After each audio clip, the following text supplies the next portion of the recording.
Hello, welcome back. Today I'm going to discuss the behavior of gases part 4. We will be talking about the mixtures and movement of gases in this topic. So, since I was talking, why we need to study about gas mixtures?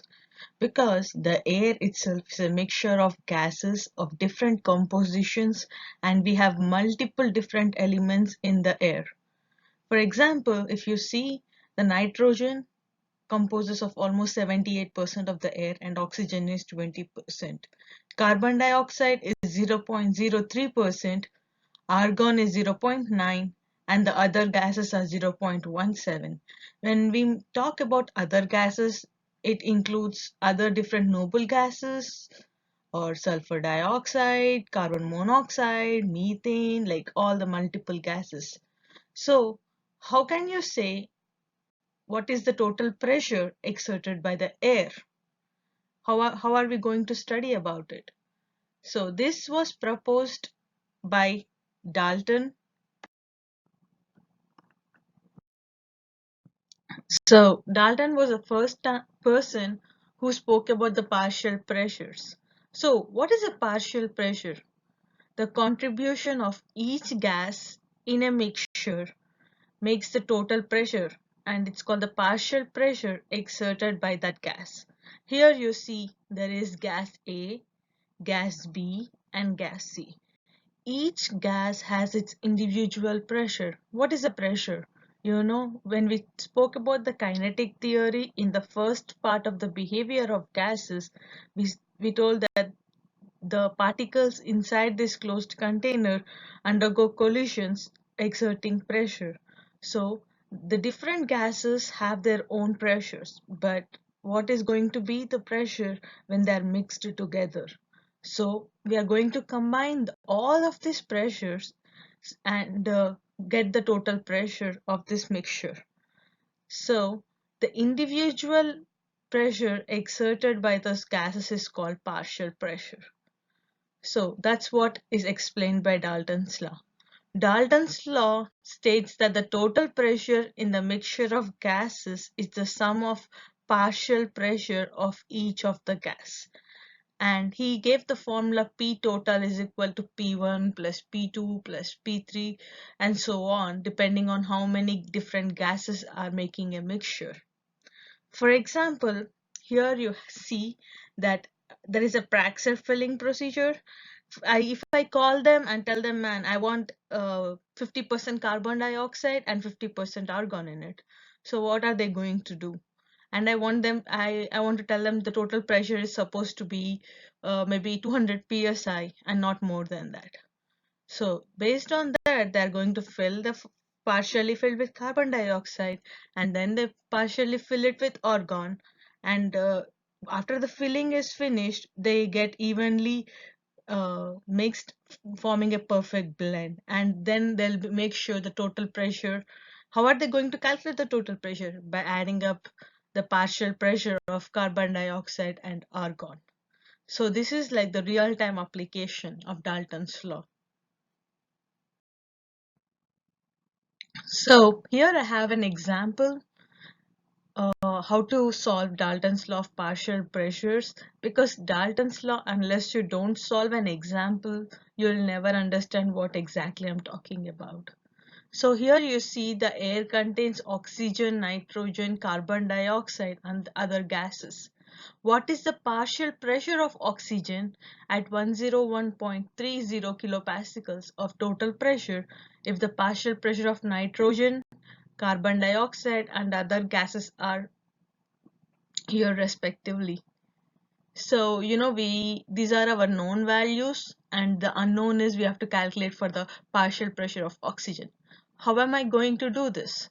So we have the P total, we already gave the P total value, and they said that it has oxygen, nitrogen, carbon dioxide and other gases. So we have to isolate the oxygen partial pressure and subtract the sum of the other gases from the total, and we get the partial pressure of oxygen.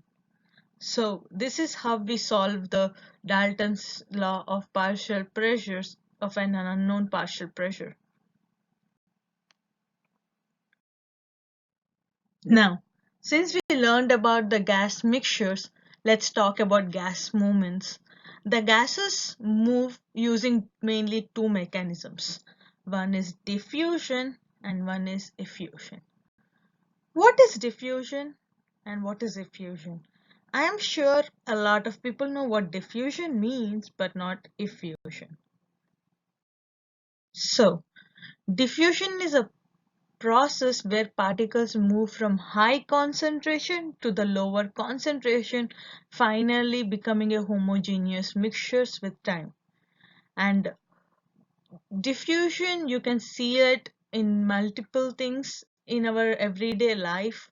You know, the perfume, whenever it releases, it diffuses into atmosphere, and you can feel it is smelling really good. So that's also a process of diffusion. And diffusion is faster at high temperatures. For example, when you are putting tea powder in the hot water, it diffuses pretty faster than putting it in the cold water. Try mixing coffee powder in a cold water and then try mixing the coffee powder in hot water. How? Because the diffusion happens at the higher temperatures. So this is diffusion. Now what is effusion? Effusion is nothing but the movement of gases through small openings. For example, if you see a balloon, the balloon has a very small tiny holes on it, so the air do escape from it. If you see, a balloon can never stay in its same shape and form like throughout its life. Eventually whenever you blow balloons, in as the time passes they become smaller and smaller because there is a process called effusion taking place. The air is escaping through these holes eventually and very slowly, and these openings are smaller than the particle size. That is when they won't move back and forth. Instead they just pass out of the hole. And you have to remember one main mechanism.